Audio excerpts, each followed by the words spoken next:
power on.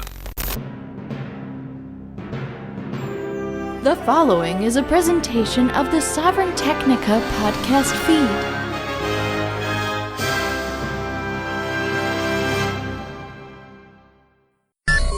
Ooh, the man of tomorrow is here, putting this one under the Sovryn Tech X label, because, well, for a couple reasons. One is this comes as a request from a wonderful listener, and, I mean, just one of my longtime faves. just a beautiful human being out there.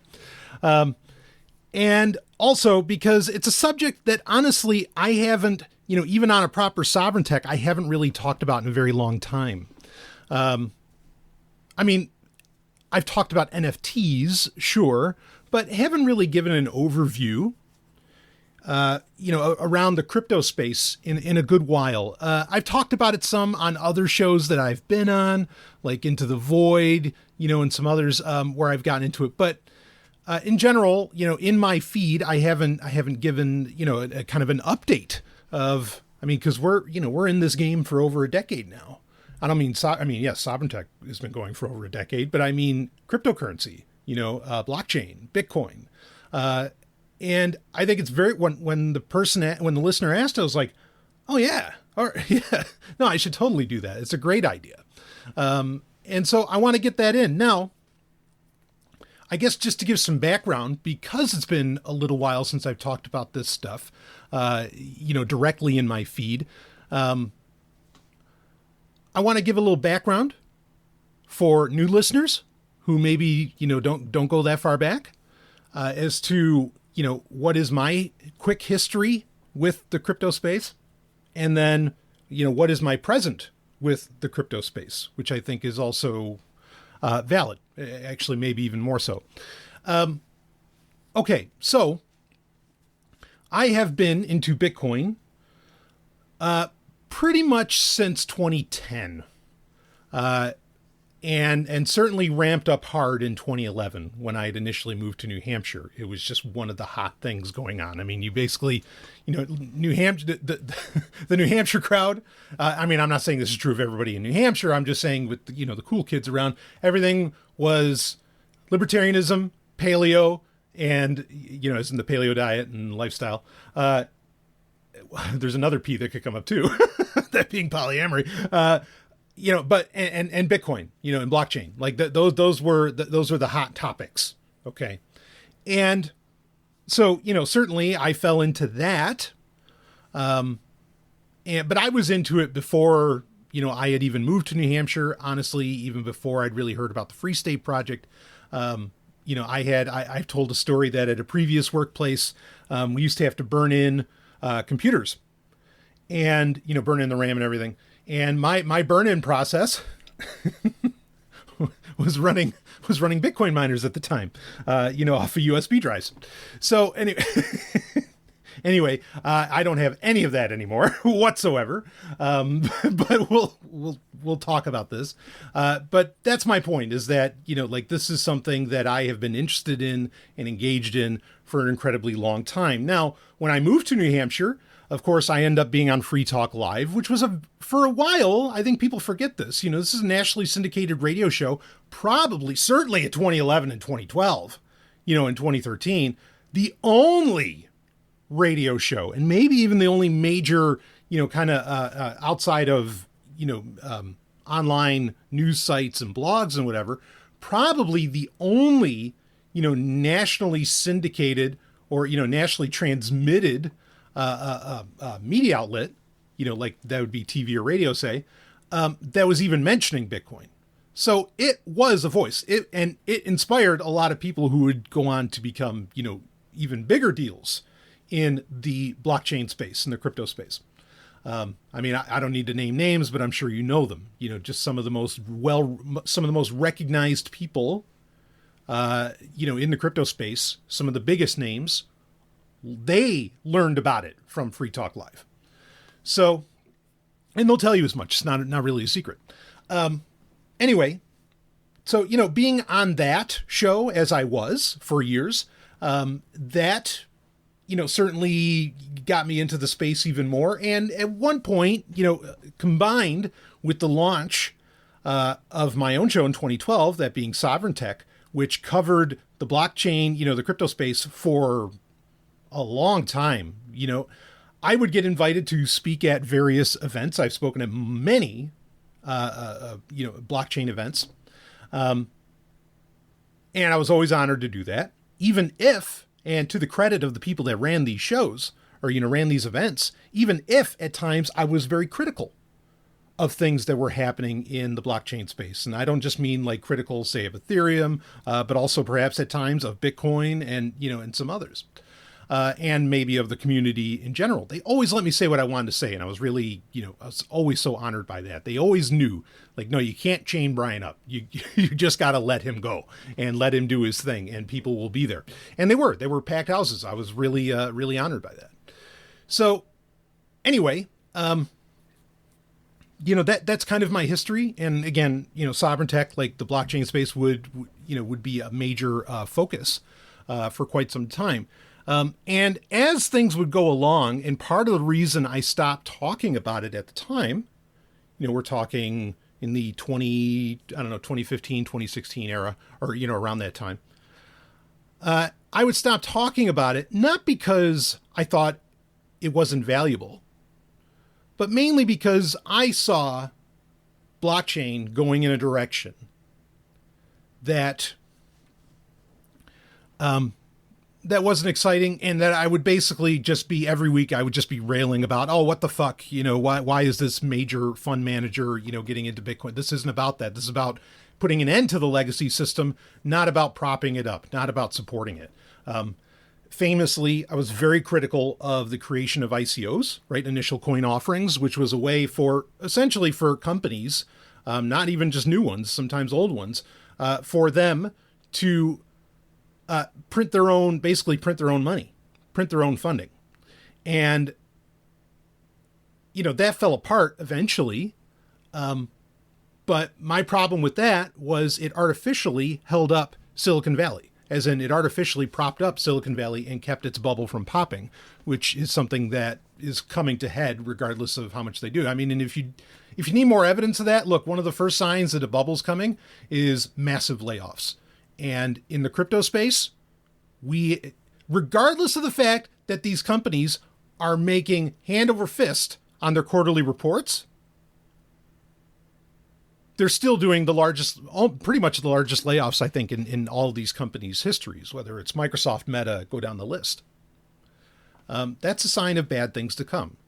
And you say, oh, but they're still profitable. But profits often come from well-laid plans, sometimes, either quarters or even years previous. And then those well-laid plans, the profits will come in from it. But if the market's not there after the fact, it doesn't matter your well-laid plans, eventually the rice spoils. So I think that's a big part of what's going on. And really, this is true not just for Silicon Valley, not just for the tech sector, but for many sectors. Basically, unless you're in like the medical industry, I think you're kind of screwed. I mean, and if you're into varying whatever metals and all this other stuff, I mean, that's a different story too. But a lot of the new hotness, I think is really, it's coming to an end. So I bring that up to say, well, then is it a good idea to get your money out of the legacy system? Well, we'll talk about that. I'll answer that question, but that is an important question that all of this is leading to. Now, as far as my present goes within blockchain, I do work with blockchain, one company in particular, but also I was working with another company this year on AI and blockchain. So I'm still knee deep in the space. In fact, in many ways, I'm deeper than I've ever been, meaning I'm not just in the community, I'm actually in the building phase of things, or in the building sector, shall we say, of things, the biddle sector, as we call it. but that's where I'm at.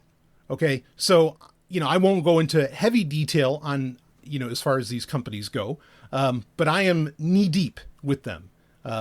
And so, I get it. I have to, particularly one of the companies I work with, by design, I have to keep up on as much as one can on the news, not just on Bitcoin, not just on Ethereum, but on as many, all the up and comers, as many blockchains as I can keep my eye on, I have to keep my eye on. Keep an eye on the meme coin space, on the NFT space, unfortunately, on the on the metaverse space, on all things Web3, and all, like I have to be up on all of that, or I am not doing my job and I don't get paid. And guess what, Daddy? I got to get paid. Okay? So, because as long as I've been in the crypto space, that doesn't mean I'm hoarding an ass ton of crypto. I am not. Wish I was, but I'm not. And, well, anyway, we'll leave it at that. Okay? So there's all my preamble. This is, this is my standing. Okay? I am in as much in this space as just about, honestly, any of the big names that you can imagine that are in blockchain, as in I've been around. Most of the time, I've been around longer than they have. In fact, that's part of the reason I get some of the jobs that I get, because people know, holy shit, that's Brian Sovryn. I'm not saying I'm a big deal. I'm just saying they know it's Brian Sovryn. He's been in this for, since the beginning almost. And so, but that reputation precedes me, thankfully. Okay. But that's my standing. And am I still in it? Yeah. Again, like I said, I'm in it bigger than, honestly, I've ever been. And, because over the years, I've gotten multiple offers to work with varying blockchain companies, some of which I've mentioned over the years, others, varying blockchain companies and blockchains. And, some of them I haven't. But, I do feel I'm working with people who actually give a shit about the space. And that's the main thing. It's like, oh, is this just a money grab? Or do you really, what's your end game? I hate to use this word, but I'll use it. What's your vision? What do what's this all supposed to take shape as? And so, I won't do business with a company that I don't think, wants this dramatic evolution away from the legacy system. Okay. And that's one of the great values, of blockchain, is that it ultimately can defund the system. And honestly, I think the legacy system, whether we're talking about BlackRock, Grayscale, whatever, all these guys trying to go for Bitcoin ETFs right now, spot Bitcoin ETFs, they're buying in because they're scared to death that their system is falling, and they're going to the only thing that they can think of that has, any kind of real traction. And, to Bitcoin's defense, speaking of defense, it's the most secure computer network on the planet, in the solar system. Well, that's unless there's like life on Europa or Enceladus or something like that. But anyway, okay, so you get my point. It's a good place to hold things, if for anything, because I've always said this. But wait a minute, because you're saying, wait a minute, Bitcoin is bullshit. It's magic internet money. It's on this elevator ride all the time. Blah blah blah. It doesn't really hold value. It doesn't have any intrinsic value. Again, that is where you're wrong. The intrinsic value is the network itself. Okay. So, as long as that network is out there, which it is, and I don't see it going anywhere. And, quantum computers are on the way. We just had a major breakthrough, blah, blah, blah. It's happening, and it's going to break all asymmetric encryption. Okay, all of this stuff is already planned. It's in the works. Like, they're figuring this stuff out. And you better believe that all these people who want to, all these companies and fund managers, hedge funds, and all that want to get involved in blockchain in general and in Bitcoin, you better believe they are funding the fuck, and I know they are funding the fuck out of development to make sure that quantum encryption schemes are getting implemented or getting worked on right away before that could even be a thing. And even then, I still, we had a breakthrough in quantum computing, but it's still kind of theoretical. It's not really implemented yet. Yeah, the math is sound, but the math can sometimes be sound, and then the implementation, for whatever reason, cosmic forces, and oh yes, cosmic forces can affect computers, folks, in case you don't know. Just look it up. It's real. And in fact, those cosmic forces could break encryption on their own. No quantum computer required. But regardless, okay, and we're talking about cosmic rays, right? Bit flipping. Regardless, okay, this stuff, this is, quantum computing, once it gets put into implementation, may not actually work. it still might not actually work, even if theoretically it should. That doesn't necessarily matter at this juncture. Like I said, lots of projects, blockchains, and dev teams are working on that. I mean, you think of even something like a messaging app like Signal. Signal has already implemented, quantum resistant encryption. So great. You can do that now. I mean, we talked about this years ago. Remember, BlackBerry was already studying, of all things, fucking BlackBerry, what was it, QMX, right? They were already studying and made a big announcement about it of, quantum computer resistant encryption. So it's not like this is anything new. It's like, oh shit, now the quantum computers are real. We're all fucked. No. And it doesn't even need a quantum computer for you to be fucked. Ugh, give me a break. Anyway, that doesn't mean that in the, just to give a quick update, of course, one of the other places where a lot of money is getting put in, and usually this is by governments and, alphabet soup organizations, is in, would be blockchain analysis, right? And trying to analyze and discover what, pinpoint the points of origin of varying activity on varying blockchains, as in discover who sent what to who. Okay. So yes, there's plenty of money getting put into that as well. There is an arms race that is going on. Okay. This type of arms race happens with every new technology, and particularly with technologies that can be either very liberating or very oppressive. Does that mean that blockchain is oppressive? Certainly it can be, right? CBDCs are a thing, as in, central bank digital currencies, right? Or stable coins are becoming a thing. I do not think that these things are good ideas. I'm not a fan of these. I would not tell you to invest in any of these. Stable coins, an argument could be made that stable coins are basically, they are cryptocurrencies pegged to some kind of, fiat currency or legacy currency, we'll say. And so they're not speculative and can hold a value, or that's sort of the concept. These could be useful for transmitting money at varying points, but then it's just really a transmission layer, and they're not like it's not an alternative blockchain. That's not what stablecoins, I don't think, are really meant to be. Again, I feel like they're more of a pilot for, CBDCs. But anyway, there's no interest to be had in those. I want to make sure I get to the questions that this listener brought in. And just kind of talking about where, I think what he was looking for is, okay, where is all of this going? Where is blockchain? Where's Bitcoin going? Where's blockchain going? What are some things worthwhile looking at? What's the latest on how to do Bitcoin right, perhaps, things like this. And, I'm happy to talk about all of that. But let me be clear here. So, stable coins, CBDCs, obviously these are bastard stepchildren of blockchain, of Bitcoin in general. But they're just that, and there's no, while I don't agree with being mean to children, there is no reason to invest in these kids. They're worthless. Or they're worthless on the long term. And that's really anytime, we're talking about blockchain in general. If you're not talking long term, you're talking short term. And if you're talking short term, then you are going to just consistently and as quickly as possible invest in the ultimately worthless, right? You're going to do the pump and dumps.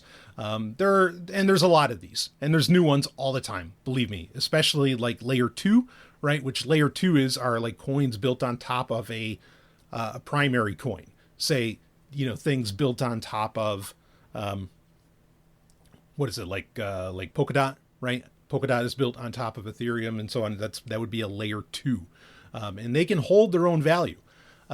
There is money to be made, I think, in the layer 2s, but ultimately you want to hold, if you want to hodl, right? You want to hold, I would say, in the layer 1s.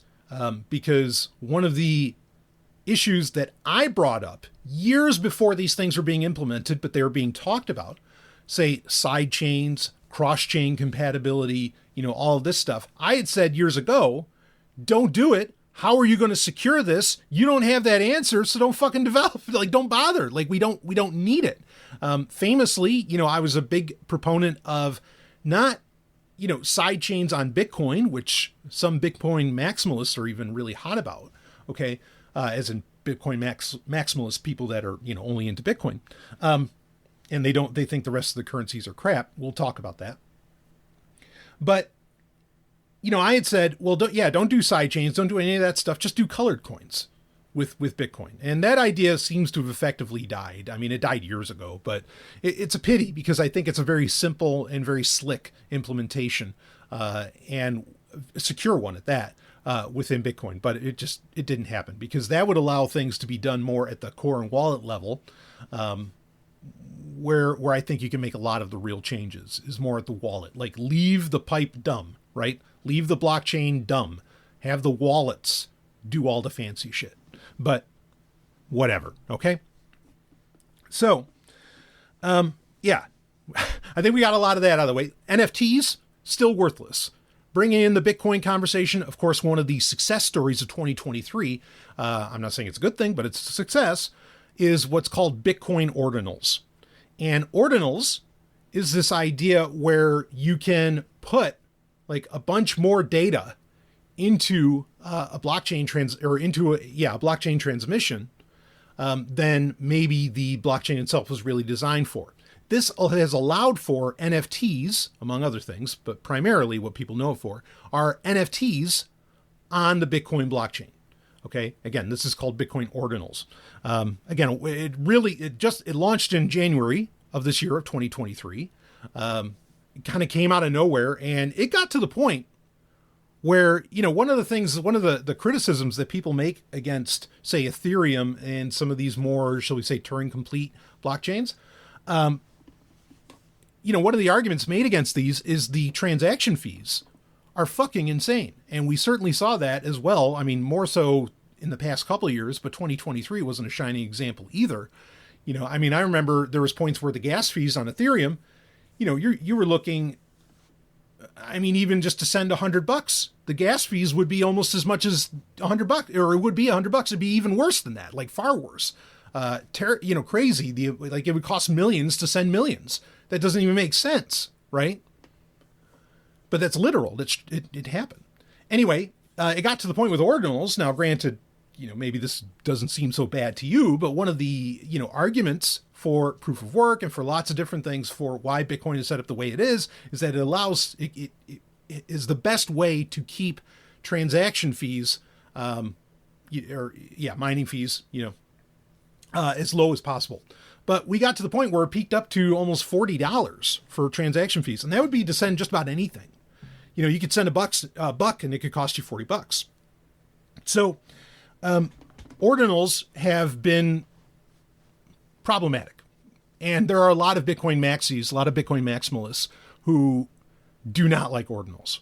Oh yeah, well, but it's made on Bitcoin. No. This is how Bitcoin is meant to be. And I agree with those guys, gals, and Z's. I agree with them. I think ordinals is a horrible idea. I think NFTs are just a flat out horrible idea. And it hasn't gotten better. An argument could be, ironically, Bitcoin, it's so funny because the Bitcoin maxis were the ones really attacking, or were part of the groups really attacking NFTs, and rightfully so. But then, and NFTs in a way did really die. Their value tanked. But the funny thing is Bitcoin ordinals have effectively saved the NFT community and even the concept of NFTs, which I just find to be an incredible irony. Whether or not in the future somehow, like the Bitcoin Core client is going to block the ability to, or limit the ability of ordinals. I kind of feel like that's going to end up happening, but I can't say for certain. To be fair, you could have used Counterparty, right?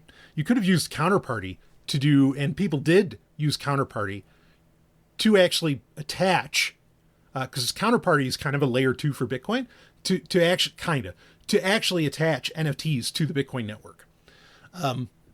So it's not like ordinals needed to be done in the first place. Counterparty could have just been used, and even that I think was a better idea overall. Anyway, so we're getting in a lot, but I essentially want to get out there to you all the things that are shit. Okay. Again, CBDCs, stablecoins, NFTs, all crap. The concept of I mean, there have been, what do they call them? AI coins for a little while this year. Metaverse coins is another one that was out there, where it's these coins that are like supposedly purpose built to somehow help AI, which, okay. Like, I don't even know what the fuck that means. I mean, it's just pure marketing speak, and just plug in the latest hot term, and that's all that crap is. So I wouldn't pay any attention to that. However, if you wanted to just make a few bucks quickly, or maybe more than a few bucks really quick, then yeah, look out for, pay attention to, whatever the latest buzzword coin is, whether it's AI coin, metaverse coin, whatever, and, buy a bunch of it and then like sell inside of a week or something, and I bet you could make a ton. But you got to have, a decent amount of money in the first place to be able to do that. That's the reason. It's like, oh, well, if everybody knows how to do this, and if there's such a simple formula, why doesn't everybody do it? It's because most people don't have the starting capital, to even try. And then at the same time, it is still a risk. It might not pick up. Who knows? Not everything's going to be a Pepe coin or whatever, even though, I mean, that died too. So, yeah. So a lot of these things that like, we'll just call them buzzword coins. They have they really have no lasting value. I mean, they just don't. So, keep that in mind. As far as, let's just get into, because this doesn't have to necessarily be like a super long show. I'll certainly get in my predictions going forward. Not price predictions. They specifically said that, and I wouldn't do that anyway. But I mean, maybe I'll bring up a little bit, but it's not, that part doesn't matter to me. Okay. So what ones are worthwhile that are out there right now? Let's do this. So as far as what's worthwhile, obviously Bitcoin is king. Honestly, I'll always see Bitcoin as king. I know JP Morgan and others have come out with an analysis that basically says, oh no, Ethereum in 2024 can overtake Bitcoin. No, it's not. It's just not. Okay. Am I impressed that Ethereum actually survived, its major, upgrade, and into the Shanghai upgrade, where they completely went proof of stake. I'm amazed it's still here. Sure. And I'm amazed that like Ethereum Classic and others haven't done, which stayed with proof of work, haven't done better for themselves. But regardless, okay. That doesn't mean that I think Ethereum is really going to go anywhere. Now that it sort of wins an environmental or a sustainability argument with proof of stake, which is probably why it did survive. I think it's going to be here for a good long while. It really is considered, the gold standard within not so much speculative and monetary value of a cryptocurrency, but more, okay, this is what, say, the metaverse and Web3 is going to get built on. And so thus it has value. We'll get into predictions of whether or not, any of those things are going to be a part of the future. Okay. But regardless, Ethereum doesn't look like it's going to go anywhere anytime soon. Could it see, again, you're not asking price, so I don't want to get into that. I will steer clear of that. But Ethereum in itself, I mean, this gets into a bit of the prediction game, or my predictions for the future. Ethereum itself is still like a slow and bad idea. It's still not cost effective. It still does not hold any appreciable advantage over the legacy, computer servers everywhere system. Okay. Centralized servers everywhere. Like there's no clear advantage to that. So Ethereum, yes, it has a future, but it's not really the future I'm looking for. And also, really, in the end, well, I'll tell you later about what I think it's going to end up being. Anyway, so Bitcoin, I think is always going to be Bitcoin. And I think that even the largest players in the legacy finance game recognize the value of having an independent currency. Like, they have just come to that reality. Partly because the United States government is trillions of dollars in debt.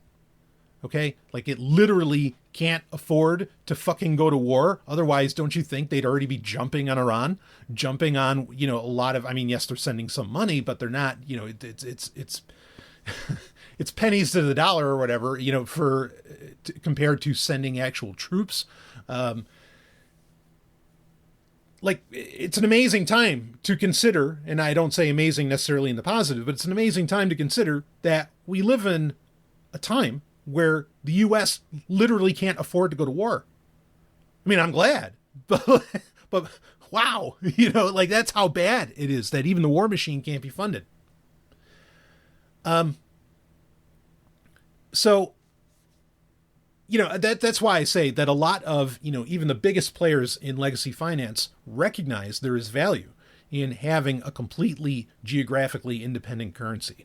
And, this is part of what's going on, with, I think like right now, and one of the hottest topics in crypto throughout 2023 has been the SEC versus BlackRock and Grayscale and them wanting to do a spot Bitcoin ETF, okay, and offer that to their customers.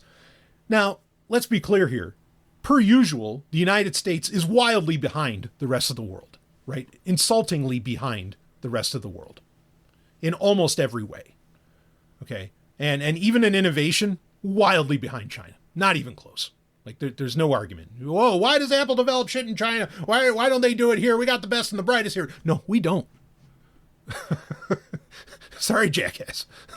We just don't. The best engineers in the world are in China. You have to deal with China. It is a fact of life. If you want innovative fucking shit, if you want stuff that doesn't, melt in people's hands as far as tech goes, you don't want your iPhone melting in your hand, you are going to work in China. That is how it goes. Okay. Don't believe me? Go ask people who you think are smarter than me, and I'm sure they're going to tell you the same goddamn thing. It's just not true anymore. No, you cannot just make shit in the U.S. because you are dealing with a bag of dum-dums. Oh, we got great software, people? Okay, it's good. But the software has to get put on something. It has to be put on hardware to do anything. Anyway,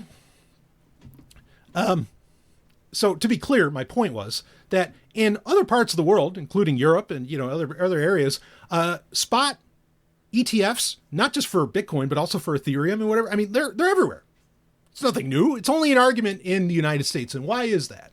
And in my opinion, that is because the SEC, or the US government particularly, is fucking terrified that if you give institutional investors, right, which is what, Grayscale, part of what they'd be going after and BlackRock would be going after, if you give institutional clients the option, to put such and so much into an alternative currency than the greenback, or then something that really isn't, I mean, because remember, the SEC really doesn't control Bitcoin. I mean, you can try to legislate whatever it wants, but it doesn't fucking control it. Can't. Or at least under most scenarios, it can't. Then yeah, they're fucking terrified because all of this value suddenly falls out from underneath their purview. And ultimately, that's money that cannot be taxed and called upon, or cannot be, directly taxed and called upon by the U.S. government, who needs it right now. Because again, it's trillions of dollars in debt. It's insane. So you want to keep that in mind. And that speaks to ultimately the power of Bitcoin. Okay. It's not, not everything is sunshine and rainbows with Bitcoin, but there's a reason it's still king and it's not going anywhere. And is it, in my opinion, is it the safest thing to be hodling? Totally. Yes. The other part though, and again, that's even without, or let me speak to this. That's even without speculation. The price doesn't fucking matter. The fact is, it's always going to hold value. As long as computers exist, Bitcoin is going to hold value. That's it. Forget about the fucking price. The fact is that no matter what's happening around the world, no matter what's going on, as long as there are computer networks, or as long as there's a computer connecting to another computer, okay, and that's possible, whether it's by fucking pictures being taken between the cameras, I don't know. As long as that's possible, Bitcoin is going to fucking hold value, and thus you are going to be able to have something in your hand by using that money. I can't even say that about the US dollar. I can't even say that about gold. You understand? That's how powerful Bitcoin is. So it's key. It's a key part of any like crypto strategy or knowledge, is to be as up on Bitcoin as you can possibly be. Now, does that mean that it's the only thing worth holding? No. And am I going to get into crypto wallets? Yes. That was asked about. So, in my opinion, Litecoin while Bitcoin is the thing that's always just going to be, I can almost say the same thing 99% of the way for Litecoin. And Litecoin actually also has the advantage of MWeb, right? So with MWeb, that allows for, encrypted, like private transactions. I mean, all transactions are encrypted on blockchain, more or less. I mean, there's an open ledger, but like it's secured by, by encryption, right? By asymmetric, cryptography is what I mean. But with Litecoin, you get private, kind of like Zcash, you get private transactions with MWeb. And that's baked right in. I'm kind of surprised that MWeb hasn't been implemented in Bitcoin yet, unless I missed something in the past 24 hours. But, I mean, it's always possible. Again, there's so many coins, there's so much shit going on. Even for somebody who is required to keep an eye on it and even gets paid to keep an eye on a lot of this stuff, you can't. I mean, it's just not possible to keep an eye on everything. And with X, /shitter or Twitter, falling apart, it's just as bad. It's just really bad. It doesn't help because they used to be a way to keep an eye on trends, but not really anymore. It's all, as much as Elon tried to kill off the bots, they're still there in droves. Okay. So Litecoin is where things I always feel get very interesting, because Litecoin, in my opinion, is the experimental layer. It's like a live test net. I know that sounds paradoxical, but it's a live test net for Bitcoin. I've always said this. It's still true today. Litecoin is absolutely number 2 on the list. That doesn't mean it's shit, quite the opposite. In many ways, I think it's better than Bitcoin. One of the other great things about Litecoin, and that I think will be true going into the future, so here's something to grok, and I do think that this is going to continue to grow, even with the halving, as in, the halvening or whatever they want to call it for Bitcoin, that's coming up in 2024. Even with that coming up, and it being requiring that much more computational power to be able to resolve blocks, in Bitcoin. Even with that coming up, I think that the rise of the home nodes, which used to be what cryptos could only run on anyway. There weren't like a lot of these, warehouses or, kind of more institutional mining operations that existed. But, that became a thing for a while now. But then I think we are kind of going back to where there are a lot of people who basically what they want is, because the regulatory environment going on around the world, whether it's MiCA in Europe or whatever the SEC bullshit is saying, even though they lost to Ripple, which, kudos, even though Ripple still sucks.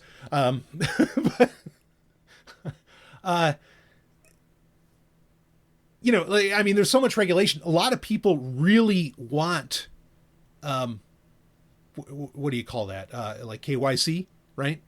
They want that Bitcoin or that crypto that is not traceable, that just, came from mining the blockchain and resolving blocks. And, you don't know its point of, it's something that avoided the regulation, basically. Okay.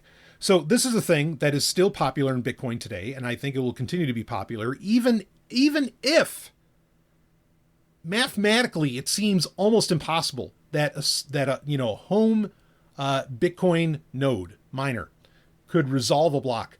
The chance that you could, and even the value at what it is right now, and I know your electric bill goes up, okay? I know. It's just so worth it. Like, it's worth the risk, to just try. Now, the thing is, with Bitcoin, I think that's true. With Litecoin, it's 10 times more true.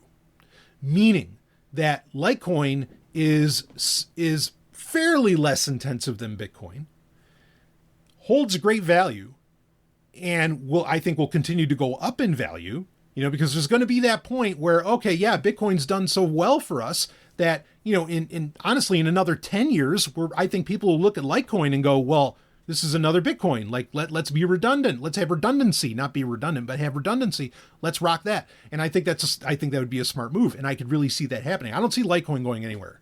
And if anything, I feel like Litecoin is the more interesting because it doesn't have a lot. I mean, it has institutional interest, but it's not so much in the purview, particularly of the legacy media, and whatever, that it's a good thing. It's almost like value by obscurity. And I mean, it's everybody, I think if you know Bitcoin, a lot of people really will know about Litecoin, but Litecoin news isn't the barrage, right? As to where Bitcoin is or whatever bullshit's going on with FTX or whatever, but Litecoin kind of plays under the radar, even though it's so feature rich, has things in some ways is even better than Bitcoin. And so I think there's real opportunity there. And, if I were feeling like cryptocurrency was my activism or is an activism, Litecoin is where I would be looking. In fact, with the implementation of MWeb, I still dig Zcash overall because, it has a bunch of other features, but really Litecoin has, in my opinion, ultimately made Zcash redundant, and not in the good way. I mean, as in like, really? ZK Snarks is still brilliant. Like, I'm not saying anything against that, blah, blah, blah. But just, once Litecoin implemented privacy features like that, it just, for me, it became the most interesting. And for me personally, even more so than Bitcoin. Like I said, Bitcoin's king. I'm not arguing against that. And, I get called a Bitcoin maximalist a lot of times. And that's fine. Again, I don't mind it. But in some ways, like, there are still other chains that I do think are kind of interesting. And really, Litecoin is at the top of that list. And I can't picture it ever falling it off. So, yeah, Bitcoin, Litecoin, I think those are two that if you're looking at a really long game and of trying to have, like, regulatory and geographically independent currency available to you or value available to you, those are the main ones that I would be looking at. Yes, still a fan of Zcash, still a fan of Monero. Like, I like what some of these, differing communities are doing out there. Dash is still doing great things. Dash maybe would be my number 3. And part of the reason is that people actually use Dash. I mean, seriously, people actually use Dash. Like, they will buy shit with Dash. Same is true for Bitcoin Cash, honestly. But, as far as the question of, okay, what would I be holding? Either for some degree of activism or for protection or for some did I say activism already? And maybe even for some speculation if you wanted. Yeah, Bitcoin and Litecoin's really where it's at. You have some legacy finance players who are wanting, say these Bitcoin ETFs to come. Now, a lot of people are expecting, first off, they're expecting the Bitcoin ETFs to be approved, not just one at a time. Like, they're not expecting, okay, yeah, we'll do BlackRock and see how that goes, right? And then we'll do, Grayscale and see how that goes, blah, blah, blah. The expectation is that they'll all be approved at the same time. And that with this, there will be this massive influx of interest and thus speculation in Bitcoin, and that the price is going to go through the roof. Some people are expecting 100K, right, per Bitcoin, whatever. Some of these same companies that are, either developing or working with, say, these spot Bitcoin ETFs, their prediction right now is that with Bitcoin as of this recording, above 40K, above 40,000 per Bitcoin, they think that the speculative price from the launch of the spot Bitcoin ETFs is actually already in the price right now. Meaning and that even the halving, or halving, whatever you want to call it, that even that is presently priced into Bitcoin at really above 30K. So, you have a lot of people that even though they are very interested in Bitcoin, they don't expect Bitcoin to go much higher. They anticipate that none of the upcoming events in Bitcoin, launch of ETFs, having whatever, they don't expect that to there might be like a quick initial shock for a day or maybe even a week, but that really right now at 30K plus, 40K plus, that all those price factors are already priced in. So keep that in mind. I don't even know if I want to begin to speculate on that. But for me, again, it doesn't matter. It's always the utility. Okay, it's always the utility, and again, the independence away from regulatory and geographic control. That's the value. Okay, as far as how much each one is worth, whatever, that ultimately doesn't matter, because what matters is at the time that you need it, can you use it? The answer is probably yes. Can't say anything with certainty when it comes to economics, but probably yes. and again, that probably is a stronger word than I'd put in front of the US dollar or much else. I've talked about for a long time on Sovryn Tech that, in the future, like I didn't really anticipate that the US would ever go into like a massive economic downturn, not like a massive one. That is no longer true. That has been true for a few years now, because I think the US absolutely can go into that. I'm not going to get into the issue of people not having children. I mean, you can hear all the rich people out there, Elon and everybody else, saying like, "Oh, you got to start having kids. You got to have kids." Now, why are they telling you to have kids? Is it because they're Catholic or something like that? No, they're telling you to have kids because they're terrified that their businesses won't actually have workers, or more importantly, customers in the future at the present birth rates. This is something that China is dealing with. This is something that Japan is dealing with. I mean, this is something that actually a lot of Southeast Asian countries, like Singapore, didn't they do that national night where the government was literally funding, and this is happening in other places too, the government is literally funding advertising and marketing to the point of cheesy NSYNC style songs to tell people to get fucking and have kids. Don't wear protection. Like, it's amazing, the complete antithesis to the AIDS scare of the 80s that is happening. And there's, look, I'm not knocking having kids. I will say, if you want to engage some activism, like maybe not add to the workforce and the customer base. Okay. But no, again, it's just one form of activism, and you don't want to have kids as activism either, of course, because, that was the whole concept of Liberty Babies, which I've debunked that shit a million times over. But it's a beautiful and wonderful thing to have children. It really is. So, I'm not knocking that. I'm just saying don't do it because the billionaire trust fund asshats told you to. Okay. All right. So, there are massive, I think, economic downturns happening, and ones that can even affect America. Again, it's already affected. The war machine just can't go on as it has been for some time, because it just can't fucking afford it.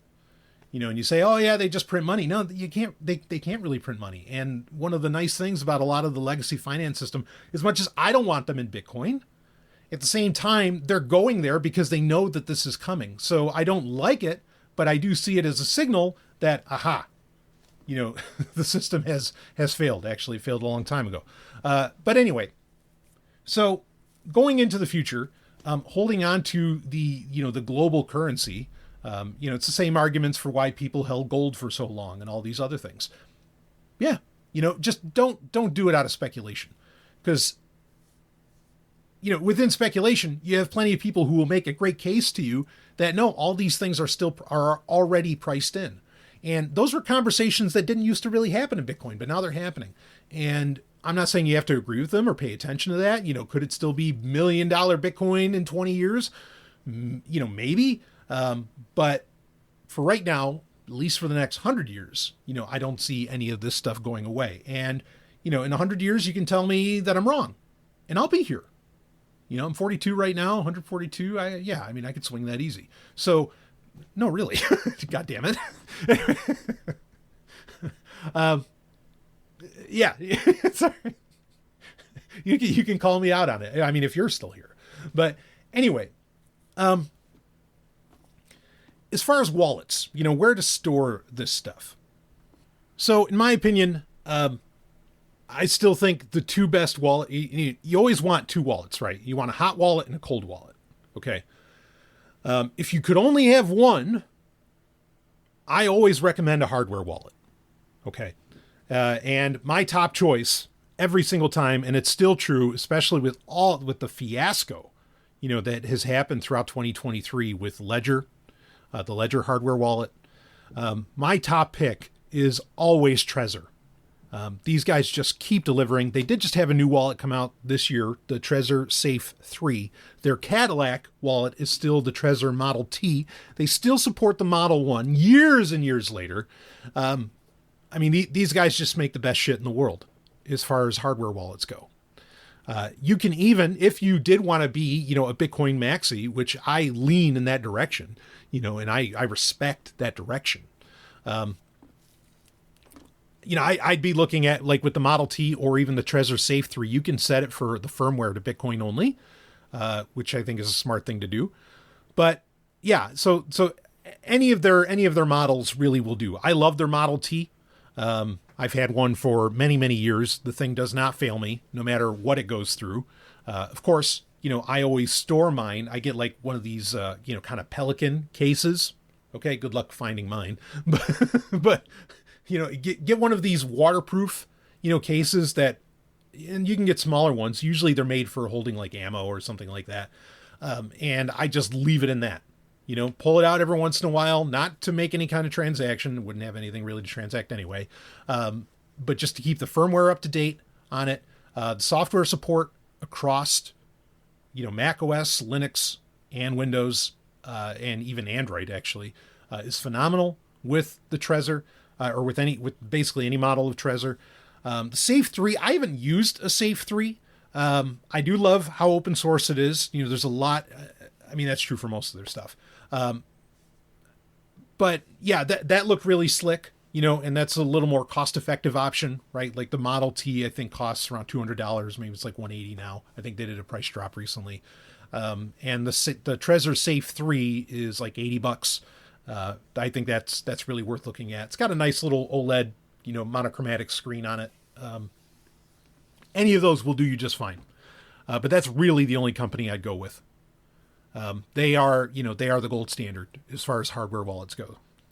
And there's so many features. Like, here's the thing too. So it's great that it's a hardware wallet, but then also the Trezor suite, the software suite that you put onto your computer, say, has so many options where, it has exchanges connected to it. It just has so many different things that you can do with it. It's really a one-stop shop.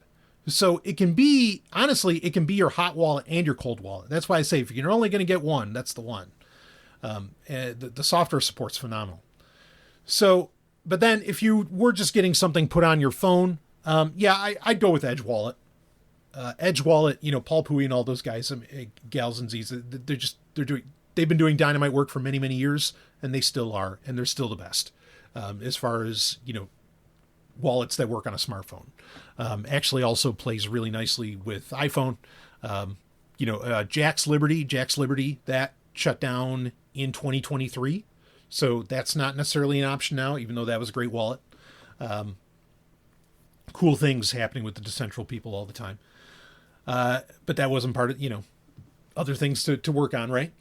So, I would just go with Edge Wallet. That's my top recommendation. There's other good ones out. Like there's Exodus and some others, but that's really the big one, in my opinion. And partly because they implement a lot of like new features, new protocols faster than just about anybody else.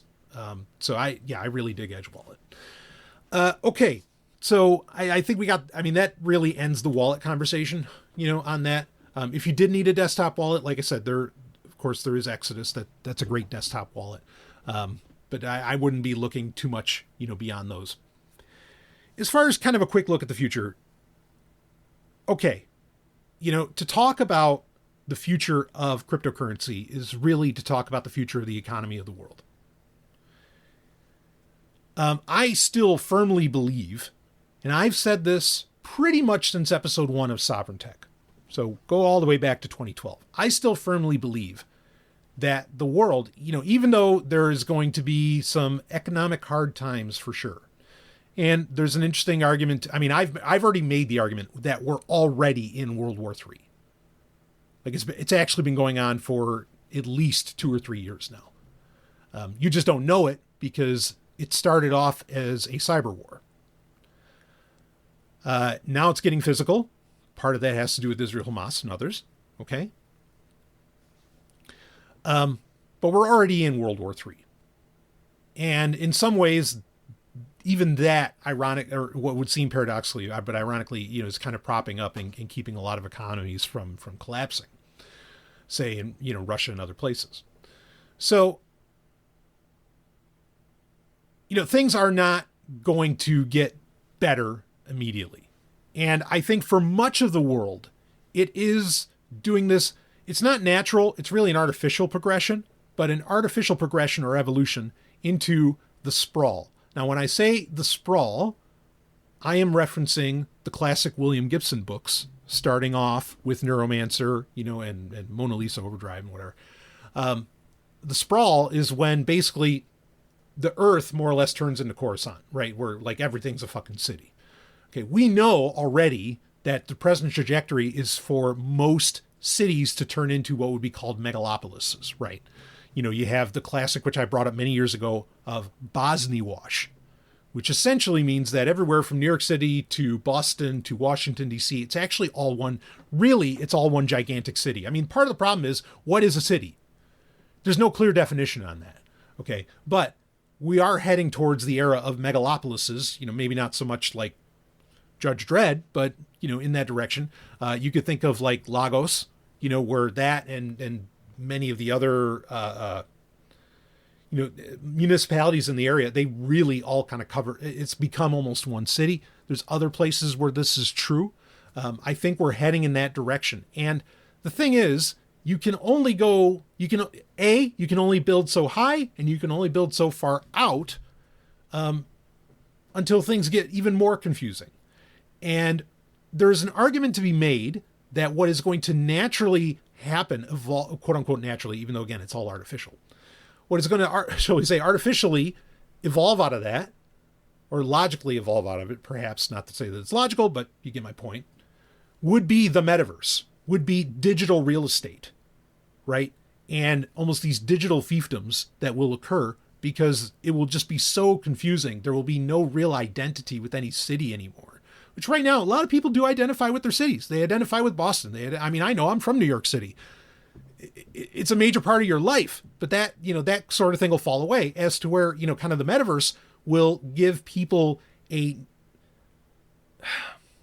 more classical sense of identity, even though it's built on top of something like the metaverse.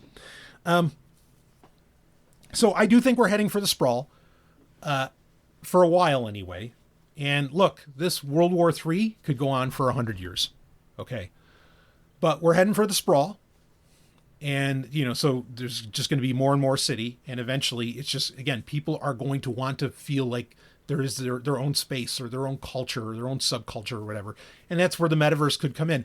I could see that happen. The technology really still isn't there yet. Okay. But if it does happen, it could allow for this expansion to go on for, again, for 100 years or more.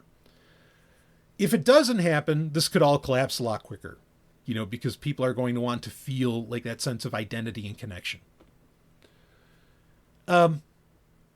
So, if you think that the technology is going to be there, then the metaverse is something, that you might want to be prepared for, that it's going to happen. Okay. And before anybody says, oh, AI will save all this. No, it won't. No. And then our projects like Ethereum or Solana and others, do they suddenly have validity once the metaverse becomes a reality? Yes, they do. Okay. Doesn't mean it's the way I want things to go. I'm just saying that this is how I predict things will end up going. We're not talking about price. We're talking about utility. We're talking about what does it do? How is it implemented? Forget about the price. Okay. Yeah, I know Solana had a rough year, but it's also up like 3,000%. Or not three. It's an insane number that it's gone up in the past year. So like, I'll rip on Solana all day too, but it's probably the only actual competitor, genuine competitor to Ethereum out there. Doesn't mean it's a good idea. It just is. what it is. Okay. So I want to wrap this up. We're at about the hour. So as things become the sprawl, and as there is more and more interconnectivity, okay, this blockchain, digital currency is not just, something that you'd speculate on. It's a necessity. It has to exist for that. Okay. Now, without the sprawl and in a world that has computers, it still has to exist, but it's going to become far more important in the future. And you're going to want to create, and this is why I don't think really altcoins are ever going to fall away, because a lot of people are like, oh yeah, in the future, everything's going to be Bitcoin. No, it's not. Okay.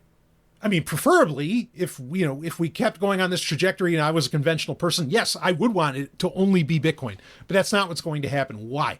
Because you're going to, just like diamonds weren't the only valuable jewel, in the ancient world, right? You have, topaz and emerald and sapphire and blah, blah, blah. Okay. People are going to want other shiny things. They're going to want novelty and variety. And you can say, well, we can build that variety on top of Bitcoin. Yeah, you probably could. That doesn't mean it's a good idea. And I think it ultimately sullies Bitcoin's true value. But regardless, and that true value is security of the network. Regardless, okay, people are going to want that novelty. And so having a bunch of these, altcoins and all these different types of digital assets, it's going to be a thing. Okay. The other thing that ends up coming from this is that it does become infrastructure, and you end up with what are called, tokenized RWAs. Okay. And what this means, RWA just means real world assets. Okay. So there is an anticipation that tokenizing, as in representing the land you own or something that you own or whatever. And this kind of gets into the NFT space, but not exactly. They've run away from that term. And now kind of the new term is tokenized RWAs. And again, that's different from NFTs, because NFTs, you really don't own anything. At least with tokenized RWAs, you have the RWA. Regardless, this is a thing that, has been anticipated really in blockchain for a very long time, but now it's starting to become an actual part of the conversation. And I think a big part of that comes from this, having the RWA and the money basically on the same network. And, but this only matters when you exist within megalopolises, when you exist within the sprawl. Outside of that, you can still do golden handshakes, and everything else, because who cares? There's plenty for everybody. But when you end up in the direction that things are definitely do appear to be going, and I think that World War III is really leading a lot of things into, for the time being until it ends, that's what the future looks like. It's not a pretty picture. It's not a good picture. Okay. It's actually kind of fucking bleak. It's actually very bleak. But I do think, and I'll put this out there, I do think that on the other side of all this comes a lot of realization. And I do think that there will always be the outliers, whether it's people living in the cracks or finding those, spaces outside of the megalopolis, outside of the sprawl, if there are any. If not, they just make their own underground or whatever, that they'll go to. And in those places, what do we know? We know from the Pentagon's own reporting that those kinds of spaces can only exist by having alternative infrastructure. And a major part of that alternative infrastructure within the sprawl, particularly if you're living in the cracks, is still going to be digital currencies. Like it just is.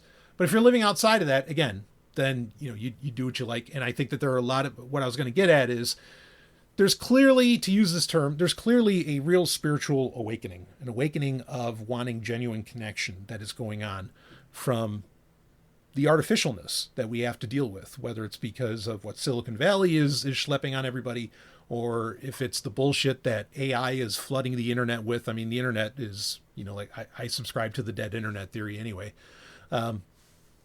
Again, and the internet dying doesn't mean a world without computers, right? Like that's not the same thing. I grew up in the world without the internet, but still had computers and fucking loved the things. I hate them now because they're connected to the internet. So non-internet connected computers, let's fucking go, right? As we say in the crypto space.